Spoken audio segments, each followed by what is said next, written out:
It's a 6 to Go podcast presented by Min Sports. Today we're doing our 2023 St George Illawarra Dragons review. Damien Seabold joins me. Siebes, how are you, mate? I'm good, mate. Look, a rough year for the Dragons. There's no question about that. They fired Anthony Griffin halfway through the year. Ryan Carr took over after that, and they did lose a lot of their last games. I think they won 2 out of their last 13 games. But out of that, they did bring a few people through at the back end that will contribute to next year, surely. Yeah, you would think so. I mean, the worst thing for them was, and we spoke about it before, they put themselves in a position in every game, even those last 13. I thought while Hook was there as well, the majority of games that they played, they were, at certain points, they were a chance of winning the game. They just couldn't get the job done. So, those blokes that they've blooded and brought through, it's an opportunity for them to, gain some exposure. But I do think that they're lacking a little bit of A, X factor, and B, direction. Look at this run that they went on in April, and this would have been when the torch was really shone on Hook through that pressure period. So they lost 7 in a row, but listen to these results. So they lose by 2 points to the Gold Coast. Yep. They lose by a try to Canberra. They lose by a point to the Roosters, 2 points to the Dogs, 2 points to the Tigers. Like you cannot script that. Yeah, that's tough. And I think back to the 2018 Canberra Raiders. They actually had a couple of runs like that throughout that season. They turned half of those, one try or one score games around, and they made the grand final the following year. They put themselves in the finals.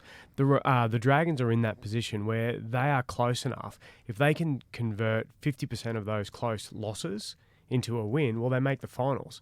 Then all of a sudden, Shane Flanagan's a genius. And and look, don't get me wrong, he's a good coach. He's obviously very disciplined and got a defensive mindset. But I just think they're not that far away. They're not as bad as what people like to think they are. There are a couple of clubs that need to throw everything out at the moment and start again. Yeah. They're not one of them. No, they don't need to do anything but find 1 or 2 pieces. Yeah. What would those pieces be, in your opinion? Well, I've always been of the opinion that Ben Hunt is not an organising halfback. I think he's an elite half. He's an elite footballer. Whether 9 is his position or the halves is his position, I'm not sure. But his first instinct and his best attribute is run. And I always think that if he has got a half, or if he had a half that could steer the ship for him and free him up and let him just run and play footy, that would bring the best out in him. That's why I think he plays so good in rep footy most of the time.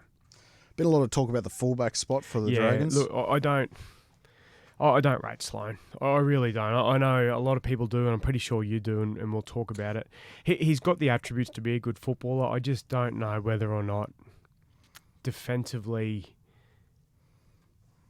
I don't want to say, I want to be mindful of how I say it. I just don't know whether or not he can take himself from being a bloke blessed with some gifts to actually being a tough first grader.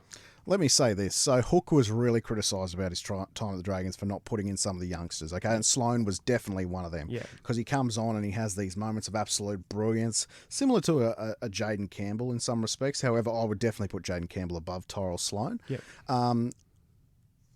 It was evident throughout the year why he was held back. Yeah, that's right. The amount of tackles he falls off. And not only that, mental errors. I remember one game, I can't remember who it was against. The siren had gone at half time, and he tried the most crazy kick in his own in goal down the sideline that almost came back the other way for a try. If someone had just put their boot on the right way, it was a try the other way. And it's just like, what are you doing, mate? Like, let's just get to half time. Yeah, it's really bizarre. And again, it makes sense as to why he was held back. And I don't think he was held back because Hook had an opinion that he wasn't a first grader. I just thought he was of the belief that he wasn't ready yet, and he didn't want to throw him to the wolves and ruin him. I actually don't mind their forward pack. Yeah, that's fine. Their forward pack's fine. Yeah, is it good to win a premiership? Probably not, but not a lot are. No, and I think, mate, as I said before, I think the only thing they're missing is a half, and losing young Amon is obviously going to be tough for them because he's very talented. Out of all the youngsters they had there, so Sloan, Amon, and Sullivan, yeah, Amon was the best. I agree, and he's going to be hard to replace. But I think they should look to replace him with an organising half, not another running half, because Amon again was a running half. Okay, so there has been a little bit of talk at the back end of the year, and you know how this goes. It'll go nowhere, but for the sake of our podcast, we'll mention it. Yep. Zach Lomax possibly to 6. Yeah. I actually don't mind it for their situation because I'm not sure how much better of a halves combination they could get than that. He is loosey-goosey. Yeah. So I don't know if he could play in the halves. I think he could be the solution at fullback, though. Yeah. In the space of about 3 weeks, I went from, I think I sent you a text, geez, isn't he doing a good impersonation of a first grader tonight? to, oh my God, how good is he? He's back. Yes. And it coincided with that game where there was an injury and he got thrown back to fullback and he just freed up and was able to play footy. Yeah, I definitely think he can be part of the solution there. Again, while we're chatting, I'm just having a look at some of the stats for the year. And Zach Lomax and Moses Suli are both in the top 8 for errors made. Yeah. You know, and that's their 2 centres. That's tough. I mean, again, Reece Walsh and Selwyn Cobbo were the top 2 of the top 3, and they made the grand final. So you can argue that it doesn't make a difference, but there's a big difference between a winger or a fullback attacking a footy and dropping a bomb a game, which happens, and a centre, just fundamental errors. And also, it's like in basketball with a turnover to assist ratio, right? So you might have a ton of errors, but do you have a ton of line break assists, for example? Yeah, exactly. Yeah, you put yourself in the game. There was always an argument that Braithen Astor made too many errors, but Braithen Astor was a bloke who was a competitive thing. He was in every play. He absolutely tried his guts out. And because he tried his guts out and he was in everything, of course his error rate went up. Again, so the top 6, 5 of them are wingers. One of them is a fullback, which was number 1. And then it's Lomax, Suli, and back to wingers and fullbacks again. Yeah, and wingers, naturally, they're catching the last pass, diving. Yeah, so... that's exactly right. Crossfield kicks, whether it's a competition, well, they're going up there, they're competing for the ball. You know, you get a little a touch on it, and all of a sudden it's a knock on. So it happens. Do you think that centre combination can be part of the solution going forward? Is that something that Shane Flanagan can stick with? Yeah, they can. They're good centres. They're not bad centres, and at the end of the day, there's some clubs running around that would love a Moses Suli or Zach Lomax. So I don't think centre's their problem. I think it's, of course, their forward pack's good enough, but if they could get their hands on another forward, a half and a fullback. Because the next 18 months are really going to be a filling out period for Shane Flanagan of who can he win a title with. Because if he can't win a title with them, they're going to be moved on. So, because that's the eventual goal. So, and he's worked with a lot of these guys before, so he'll already have a clear understanding of who he can work with and who he can't. Yeah, definitely. And again, it depends on what internal pressure is being put on them, because realistically, if anyone thinks that Shane Flanagan can come in, and this is, I'm talking about the Dragons board, if they think that the squad that they've got, if Flanagan can come in and make them a premiership threat, within 18 months, well, they're delusional. Because they are 3 or 4 years away. Of course. What is realistic expectations for them next year, though? I don't see a top 8 berth for them next year, but certainly between 8 and 10.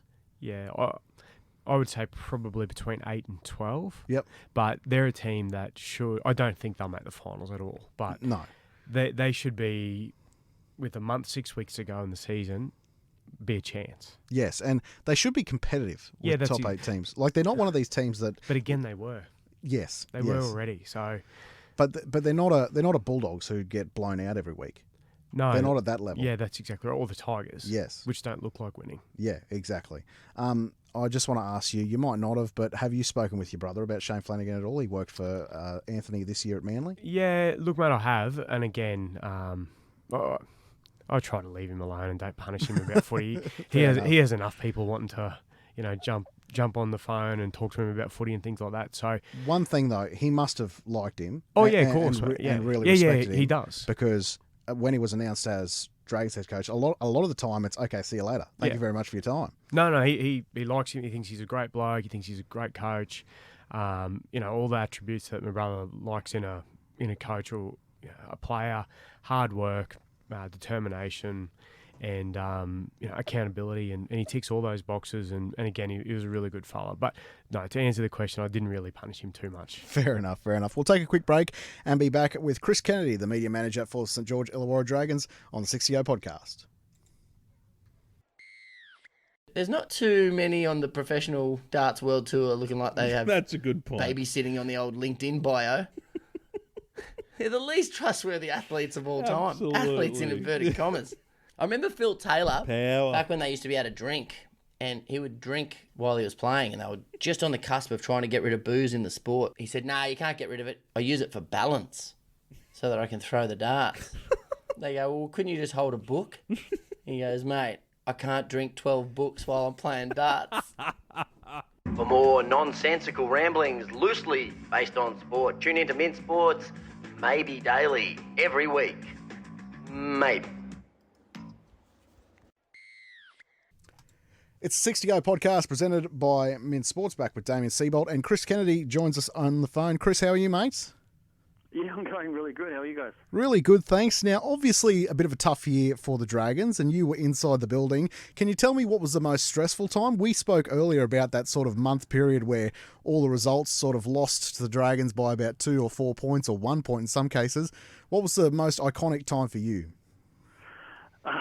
Yeah, I mean, it was a topsy-turvy sort of 12 months. I mean, I only came on in October, so I kind of walked into a few stray headlines around a few different things. We obviously had a couple of off-field sort of things going on at the back end of last year into early this year. But, yeah, I mean, probably the most challenging was that, you sort of hear within footy clubs, you just worry about what's within your four walls and shut out the external noise. But I think the speculation around Anthony Griffin's future, when it sort of started to reach fever pitch as those 1 and 2 and 4 point losses sort of started stringing together. I think we lost 6 games by a combined 13 points, and just every time you open the paper, it was all like, what are they going? What's going to happen with Anthony Griffin? And I think that kind of it's certainly tough for me as the media manager looking at you can't really shut out the external noise when your job is to worry about exactly that sort of thing. So yeah, that was probably.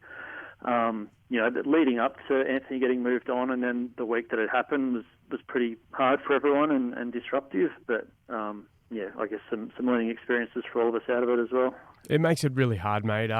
Obviously, certain, whether it's media organisations or certain groups want to drive an agenda and whatever narrative that they want to have set up, it really becomes like a snowball effect, doesn't it? And it constantly, you can say it as much as you want, but it does distract people, and with the players probably not, but certain people around the organisation, you're constantly hearing the noise, and it makes it really difficult. So, one of the things that I spoke to Tom about earlier was, from my perspective, I actually don't think the Dragons are too far away at all from being a top 8 footy side. They remind me a lot of where the Raiders were in about 2018, where they lost 7 to 10 games by 1 score or less. So I think it was under 6 points, and that's where you guys were this year. It's a matter of just turning around half of those games, and all of a sudden you're a top 8 team.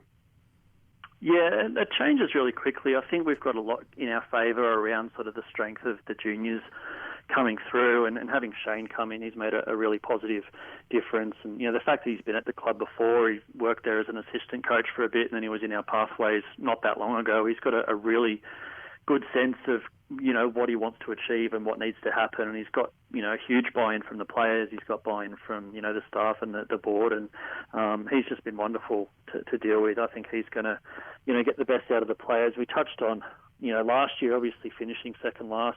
Reed's pretty bad, but those 6 games that we lost by 13 points, there are a couple of others that we could have won. You throw in a few different results, and suddenly you're pushing for the 8. And you touched on other teams. We've seen it in the past. I think Penrith missed the finals, or might have been the year before their 3 straight, or they turned it around pretty quickly once they started to catch fire. I think we saw Eels get the wooden spoon a couple of years ago, and then make top 4 a couple of times on the bounce. The Roosters were last or second last right before there. It's double premierships. So yeah, it does move quickly. It's very true, mate. And winning and losing is contagious. And you win 2 or 3 early, and your confidence is up, and you're flying. And you drop 2 or 3 real tough ones early, and then all of a sudden you feel like you're in a hole. So it's always not as bad as what it seems, or not as good as what it seems. And just on the back of that, Siebes, like Chris, Shane would be looking to build a squad together who he thinks can win a title with eventually, right? So who do you think are the players of the squad that you can look to and build around for the next few years? From the players we've already got? Yes.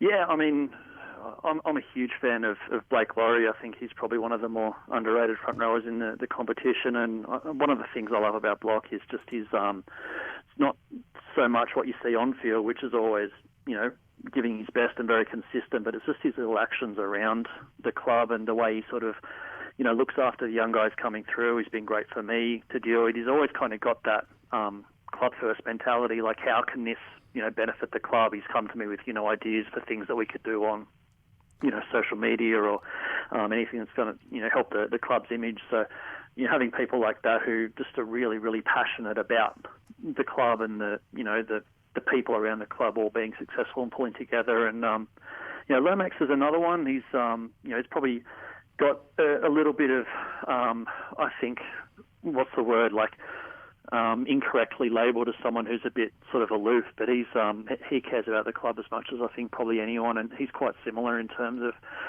being prepared to do what's required. So I think those two guys are going to be really key for us the next few years. Well, you can sense that there is still buy-in from the club at the back end of the year because, by the players I'm talking about, because I know that it reads that they won 2 out of their last 13 or something similar like that. But there was a lot of really close games in there against great opposition. One that brings back to mind is against the Melbourne Storm, where it was 18 all half-time. They led early and just couldn't finish it off. Yeah, that's one of those games we probably should have won. A few different moments go differently. And, what you've just touched on, Kari spoke about a few times towards the back end of the year. He was just really happy with the way that, the players had every excuse in the world to just throw their hands up and go, we can't make the finals, we've got an interim coach and it's all too hard and, we'll just style out until next year. And nobody did that. Everyone, I didn't see a single player late for a training or an event or anything, the whole way through the back end of the year. Like everyone was really committed to, giving the best account of themselves and doing their best. So I think that, attitude that permeated the squad is going to be a huge asset to tap into, starting fresh this year with, no injuries and a couple of new signings and a new coach. So it'll be valuable going forward. Yeah, and also too, the other thing late in the year, there was a few guys that got an opportunity to play first grade either for the first time or, to extend their career a little bit further than what most people thought would happen. Whether or not they become consistent starters from round 1 next year or not is beside the point. But what it showed was these guys are up to it, and it just puts more depth into the squad as well. Yeah, I'm really happy for all those guys because I saw how hard they worked, through the year when they weren't getting an opportunity, and guys like Dan Russell and Ryan Couchman and Connor Malaithan were sort of, generally amongst the best players on field in the cup games through the middle part of the year, and really deserved their call-ups and getting a taste of it at the back end. And even young Sione Finau, who's just an absolute ball of energy, I think is going to be an NRL star of the future. Unfortunately, his debut right at the end got cut short with an ankle injury, but he's going to be one to watch as well, I think. And having all those guys, get a taste of it and know that they are up to it and they're not out of place in first grade, even if they don't start there, having them with that experience is, like you said, going to be a huge asset. Chris, can I just ask you about yourself? Obviously, a lot of people would know about you from NRL fantasy days. How have you enjoyed going into Clubland? Yeah, I've loved it. I enjoyed my time being the fantasy guru, I guess you'd say. It was probably the more public-facing part of my job. My main role was just as an NRL reporter, so going out and doing match day coverage and media ops and interviewing players and coaches and officials. So hosting all the fantasy stuff was super fun, but it was probably not even 10% of my job for the time I was at the NRL. But yeah, coming into Clubland, it's just it's very different. It's extremely dynamic. There's always something different going on. Being able to, I guess, forge those relationships with the players has been really, really valuable. And I guess just seeing it from the other side of the fence, having been the one doing the interviews to now being the one sort of organising them, it's you just get a different sense of, I guess, how it all piece it together. But yeah, I've loved the environment that I've been there so far. Was there one player who you've never met before or never had anything to do with that really struck you when you first walked in the door at St George? Yeah, I mean, probably. When I was at NRL, I didn't really cover a lot of Dragons because we had a reporter who's still there named Brad Walter who lives in Thirroul who I just would tend to never do Dragons. I was always around, Roosters, Sharks, Eels, Dogs, Tigers, sort of the more Manly, the Sydney-based clubs. So I don't think I'd ever met Blake Laurie until I started at Dragons, and he was one that just really impressed me from the time I walked into the door. But a few guys who I'd sort of met a little bit were really welcoming, like Aaron Woods on my first day sort of walked up and, oh, wow, you're here now, are you? Like anything I can do to help, let me know. And Josh Kerr and DeBell and Jack Bird were all pretty similar. They sort of recognised me from covering Origins or whatever, but, welcomed me. And, there's probably no bad blokes in the squad, really. A couple of the young guys, Tyrell Sloan and Jaden Sullivan, were awesome as well. Like they were probably the two that you'd find hanging around the communications office. They just, in between sessions or in between gym, they just come in for a chat, sit down, put their feet up, and what are you working on, kind of thing. So those guys have been really good to deal with as well. Yeah, that's good. Obviously, then you can see that they're always trying to learn and absorb information, and that would translate into their footy as well because they're always going to try and improve and learn. You did mention Aaron Woods before. I have heard that about him, that he's a really good guy and one of the best club blokes that any club can get their hands on. And some people like to pick out faults in everyone, but they don't always see exactly what goes on at a club and why certain people are involved. And obviously you would see it day in, day out. There's just some people that while performances might not be where they used to be, they bring so much more.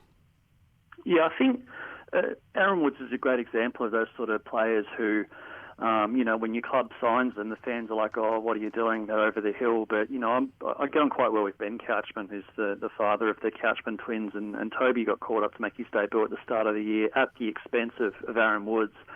And Woodsy, could have been kicking stones, but instead he was there, next to Couchy in the defensive line at training, giving him little tips and things that are going to help him in his debut and just doing everything he can to help young Toby on his journey. And I think those are the sort of things that, the fans might not see when your club hires someone or recruits a player who's quite experienced but isn't at the peak of their powers anymore, is those little actions and leaderships that are going to help the younger players. Well, Chris, we really appreciate your time this afternoon for coming on the podcast. I know you're very busy, but thank you so much. Hopefully not the last time. Yeah, no, good to chat, guys. Thanks for having me on. This has been the 60O podcast presented by